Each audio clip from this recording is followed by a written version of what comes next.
भिवानी के लोहारू हलके में एससी छात्रा के बहुचर्चित सुसाइड मामला हर रोज नई मोड़ ले रहा है।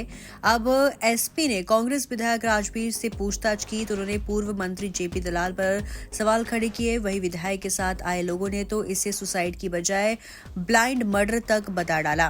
बता दें कि 24 दिसंबर की रात को भिवानी जिला के फटिया गांव में बीए फाइनल ईयर की छात्रा ने अपने घर फांसी लगाकर आत्महत्या कर ली। आरोप स्थानीय विधायक के निजी कॉलेज प्रशासन पर लगा, जिसमें विधायक का साले का बेटा, बेटी और कॉलेज प्रिंसिपल थी।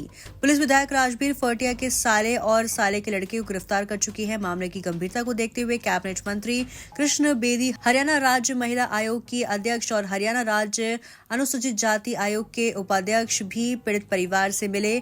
ऐसे में अब एससी और डीएसपी ने भी लोहारू थाने के विधायक राजवीर फटिया को पूछताछ के लिए बुलाया। करीब 3 घंटे विधायक को थाने में रहना पड़ा। ऐसे में विधायक अपने साथ बड़ी संख्या में लोगों के लेकर पहुंचे, जिन्होंने अब विधायक के साथ न केवल जांच बल्कि पूरे मामले पर ही सवाल खड़े किए हैं। विधायक ने पूर्व मंत्री जेपी दलाल पर सवाल खड़े किए हैं। साथ आए लोग ने इसे सुसाइड की बजाय ब्लाइंड मर्डर बताया। विधायक राजवीर फटिया ने पुलिस पूछताछ के बाद कहा कि इस मामले में राजनीति नहीं होनी चाहिए। ये पूरा खेल पूर्व मंत्री जेपी दलाल का है, जो भाईचारे को तोड़कर लोगों में खाई पैदा कर रहे हैं। विधायक ने यहां तक कहा कि मुझे जेल भेजने के बहाने तलाश किए जा रहे हैं, लेकिन एक दिन सच सामने आएगा और ये लोग मुंह दिखाने लायक नहीं रहेंगे। फिर जनता ही इनकी लोहारू हलके में एंट्री बैन करेगी। साथ में ये भी कहा कि कुछ बेटियों को जांच में नाम पर डराया जा रहा है। एक बेटी चली गई और कोई भी गई तो जिम्मेवार कौन होगा। धर्मपाल जी ने जैसे बताया, करमवीर ने बताया और सभी साथियों से किसी से भी आप पूछ सकते हो। आज जो मैं माहौल जो देख रहा हूँ ना, इससे बड़ा दुख वाली बात है। मन इतना दुखी हो रहा है कि हम जिस विजन को लेकर के चले थे, जो सरकार का भी नारा था, बेटी पढ़ाओ बेटी बचाओ का नारा था, और हमने भी कोशिश की। आप 5 साल से देख रहे हो। आज जो ये कॉलेज इस पूरे हरियाणा प्रदेश में नहीं, देश में ऐसी संस्था है जो कि लड़कियों के लिए फ्री में शिक्षा दी जाती है, और आज उसके ऊपर कीचड़ उछाला जा रहा है। बड़ी दुख की बात है। और मैं तो सीधे सीधे शब्दों में कहना चाहता हूं कि ऐसी राजनीति नहीं होनी चाहिए। और ये सारा का सारा जो खेल है, और जो परिवार की अगर मैं बात करूं, वो पूरा परिवार मेरा एक घरेलू परिवार था, जो कि होली और दिवाली के ऊपर अगर सबसे पहला फ़ोन आता था तो इसके दादा का आता था। आज उस परिवार के बीच में इतनी खाई पाड़ दी कि उनके चारों साइड जो यहाँ का पहले स्थानीय जो विधायक होता था, मंत्री भी होता था, जेपी दलाल, उसका सारा ये खेल है भाईचारे को तोड़ने में। और भाईचारे के बीच में मैं कहता हूँ कि खाई पाड़ने का अगर कोई काम कर रहा है, जो परिवार 50 साल से एक परिवार था, आज वो साथ नहीं बैठ सकता। ये सारी की सारी भूमिका उस जेपी दलाल की है, जो कि आज पूरे प्रकरण में मैं कहता हूं कि पूरा उसने जो आज ये जो खेल रचा है। लेकिन साथियों और मीडिया के आप जो भी हमारे सामने खड़े हो, आप ध्यान रखना, परमात्मा के घर में अंधेर है, देर है लेकिन अंधेर नहीं है। एक दिन सच्चाई सामने आएगी और उस दिन मैं पूरे हलके को इकट्ठा करूंगा। और उसके ऊपर मैं कहता हूं कि इस हलके में अगर इस हलके की जनता इस सच्चाई के साथ है, तो इस पर उसकी एंट्री पर ताला लगाने का काम कोई कर सकता है तो इस हलके की जनता कर सकती है, छत्तीस बिरादरी का भाईचारा कर सकता है। साथियों, ऐसा काम नहीं होना चाहिए। अगर मेरे में लेस मात्र भी 1% भी कहीं भी कोई अगर कोई आंगली टेके, इतना मैंने अपने जीवन में मैं बताना चाहता हूं, अगर किसी भाई का, किसी बेटी का अगर मेरे पास फ़ोन आया होगा तो कोई भी भाई ये कह दे कि उसका मैंने समाधान नहीं किया होगा। अपनी बेटी समझ करके मैं काम कर रहा हूं। और उसके बाद मेरे ऊपर जो कीचड़ जो उछाला जा रहा है, ये अच्छी बात नहीं है। और ये चीज़ें जब हमारे समाज में आती हैं तो ये 36 बिरादरी का भाईचारा इस बात का फैसला करता है। तो मैं जांच जो चल रही है, बातचीत जो चल रही है, तो कितने संतुष्ट हो इस जांच के ऊपर आप? इस जांच से आप अभी कह रहे थे कि बहुत टाइम हो गया। ये इतनी लंबी बात नहीं है। आप गांव में जाओगे, हलके में जाओगे, एक एक बात का पता है। आज कोई भी मेरे ख्याल से इस बात की जानकारी से अनभिज्ञ नहीं है कि जिसको इसकी बात का पता ना हो। एक एक बात का पता है कि ये कहानी क्या है, लेकिन उसको लंबा खींचा जा रहा है। उसमें ये ढूंढा जा रहा है कि कोई भी आकर के ये कहे कि यहाँ का स्थानीय जो विधायक है उसका नाम शामिल हो और इसको हमारे को मौका मिले जिससे कि हम इसको जेल में डालने का काम करें। लेकिन साथियों, हमारे बुजुर्ग साथ खड़े हुए हैं, 36 बिरादरी के भाई साथ खड़े हुए हैं, मेरे को कोई चिंता नहीं है। जब भाईचारा साथ है ना, कोई कुछ नहीं बिगाड़ सकता। और उस परमपिता परमात्मा का ऐसा आशीर्वाद रहा है, एक दिन सच्चाई ज़रूर सामने आएगी। और ये जो लोग आज जो करवा रहे हैं, ये मुंह दिखाने के लायक इस समाज को नहीं रहेंगे, जो आज ये हमारे भाईचारे को जो बिगाड़ने का जो काम कर रहे हैं। ग्रामीण भाईचारे को बनाने के लिए आपकी क्या अपील है? ग्रामीण भाईचारे को, हमारे भाईचारे में कहीं कोई कमी नहीं है। हमारा भाईचारा जैसे था वैसे ही रहेगा, चाहे कितनी भी कोशिश कर लें। हमारे धर्मपाल जी जैसे अभी बता रहे थे कि हम भाईचारे को नहीं बिगड़ने देंगे, क्योंकि हमारे बीच में हमारे बुजुर्ग साथ खड़े हुए हैं, नौजवान साथी साथ खड़े हुए हैं। तो इस भाईचारे को हम सभी से मैं निवेदन भी करता हूं कि हमारे भाईचारे में जो ये लोग हमारे बीच में जो खाई पाड़ने का जो काम कर रहे हैं, इनको कामयाबी इनको ना होने दें और अपने भाईचारे को बना करके रखें। और अगर इसमें ज़रूरत पड़ेगी तो 1-2 दिन और, जैसे लंबा टाइम 5-6 दिन का हो गया है, 1-2 दिन और हम देखते हैं। अब उसमें शामिल कर रहे हैं आज भी बयान, आज वो पेपर ले आओ, आज वो पेपर ले आओ। मैं ये कहता हूँ कि इसमें यूनिवर्सिटी का जो भी रिकॉर्ड है, हमारे गोद में कोई पैसा नहीं आता।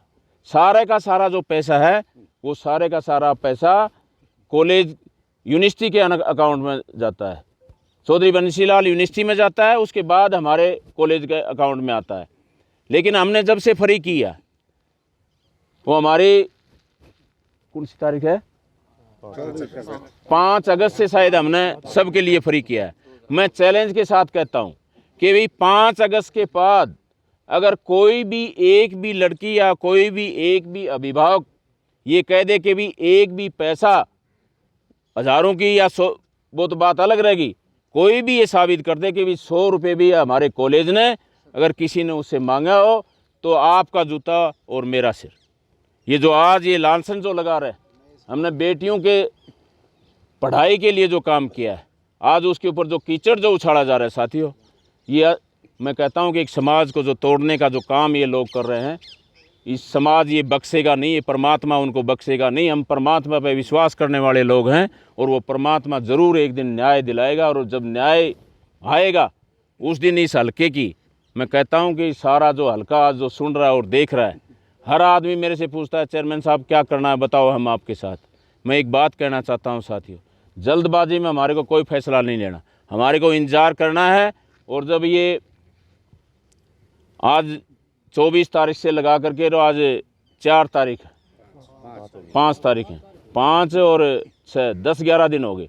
10-11 दिन में मेरे ख्याल से कोई ऐसा दिन नहीं होगा, हर आदमी के मन में ये शंका है कि भाई इतना लंबा क्यों हो रहा है। कोई बात नहीं है, एक एक बात का सबको पता है। इन्हीं बातों के साथ मैं तो एक ही बात कहना चाहता हूँ, प्रशासन से भी ये मैं अपील करना चाहता हूँ। और वही धन्यवाद करता हूँ मैं मुख्यमंत्री जी का, वो जो बयान आया था, उन्होंने भी कहा था कि न्याय होगा और हमारे को पूरी उम्मीद है। पार्टीबाजी की बात नहीं है, मैं इंसानियत पर विश्वास करने वाला आदमी हूँ। अगर न्याय होगा तो उसका भी हम स्वागत करेंगे, जिसमें कि इसमें गलत आदमी को ना फंसाया जाए। आज जिस लड़की और लड़के का मामला था उसमें उसके बाप को भी अंदर डाल दिया गया, और भी नाम उसमें आ रहे हैं। आज कॉलेज का जो कमेटी है या प्रिंसिपल है, बेचारी वो लेडीज़ है। आज मैं अभी देख रहा था, एक बेटी मेरे को बता रही थी कि मेरे को डराया जा रहा है, धमकाया जा रहा है। बेटी बता रही थी कि ध्यान से देना नहीं तो तेरी जेल हो जाएगी।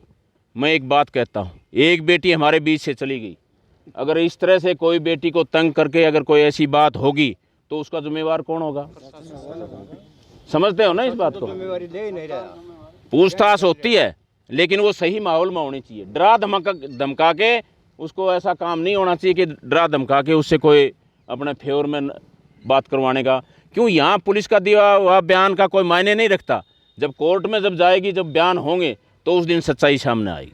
बड़ा भाईचारा है, सबका आपस में घुल मिल के रहते हैं।